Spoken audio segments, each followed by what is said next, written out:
السلام علیکم ورحمۃ اللہ وبرکاتہ۔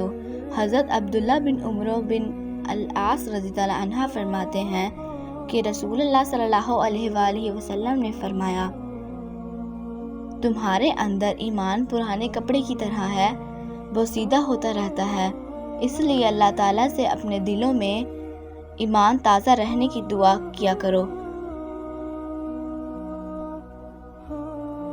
عبداللہ بن عباس رضی اللہ عنہ سے مروی ہے کہ ایک آدمی نبی صلی اللہ علیہ وآلہ وسلم کے پاس آیا اور آپ کے ساتھ گفتگو کرنے لگا، پھر کہا، جو اللہ چاہے اور جو آپ چاہیں۔ رسول اللہ صلی اللہ علیہ وآلہ وسلم نے فرمایا، کیا تم نے مجھے اللہ کے برابر کر دیا؟ اس طرح نہیں، بلکہ کہو صرف اللہ چاہے۔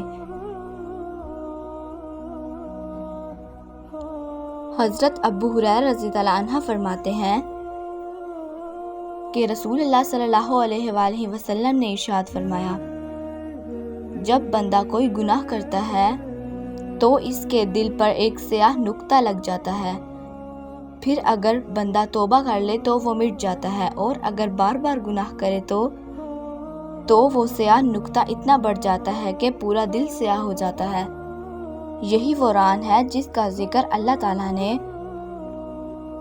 کَلَّا بَلْ رَانَ عَلَىٰ قُلُوبِهِمْ، کوئی نہیں بلکہ ان کے دلوں پر زنگ چڑھا دیا ہے میں کیا ہے۔